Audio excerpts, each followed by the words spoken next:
പച്ചക്കായ കൊണ്ട് നിങ്ങൾ ആരും ചിന്തിച്ചിട്ടില്ലാത്ത ഒരു വെറൈറ്റി ചായപലഹാരത്തിൻ്റെ റെസിപ്പിയാണ് ഇന്നത്തെ വീഡിയോയിൽ ഷെയർ ചെയ്യുന്നത്.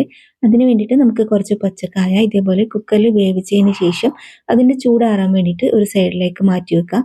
എന്നിട്ട് ഒരു പാനിലേക്ക് കുറച്ച് ഓയിൽ വെച്ച് ചൂടാക്കിയതിന് ശേഷം ഒരു ഉള്ളി ചെറുതായിട്ട് കട്ട് ചെയ്തതും പിന്നെ കുറച്ച് ഇഞ്ചി വെളുത്തുള്ളി പേസ്റ്റും 2 പച്ചമുളകും അതിലേക്ക് ഇട്ട് കൊടുത്തിട്ട് അതിലേക്ക് കുറച്ച് ഉപ്പ് ചേർത്തിട്ട് നന്നായിട്ട് വാട്ടിയെടുക്കണം. അപ്പോൾ അത് വാടി വന്നു കഴിഞ്ഞാൽ അതിലേക്ക് കുറച്ച് മഞ്ഞൾപ്പൊടി, മുളക് പൊടി, മല്ലിപ്പൊടിയും പിന്നെ കുറച്ച് ഗരം മസാല പൊടിയും കൂടി ചേർത്തിട്ട് ഇതേപോലെ വറുത്തെടുത്തതിന് ശേഷം ഇനി നമ്മൾ നേരത്തെ വേവിച്ച് വെച്ച പച്ചക്കായ തൊലിയൊക്കെ കളഞ്ഞിട്ട് ഇതുപോലെ നന്നായിട്ട് ഉടച്ചെടുത്തതിന് ശേഷം ചെറിയ ചെറിയ ബോളാക്കിയിട്ട് വെക്കുക. എന്നിട്ട് നമുക്ക് ഇതേപോലത്തെ ഒരു മാവ് റെഡിയാക്കി എടുക്കണം. ഓരോ ബോളും മാവിൽ നന്നായിട്ട് മുക്കിയെടുത്ത് കോട്ട് ചെയ്തെടുത്തതിന് ശേഷം നമുക്ക് ചൂടുള്ള എണ്ണയിലേക്ക് ഇട്ട് കൊടുക്കുക. എന്നിട്ട് തിരിച്ചു മറിച്ചൊക്കെ ഇട്ടിട്ട് ഈ ഒരു കളറിൽ ഫ്രൈ ചെയ്തെടുക്കുക.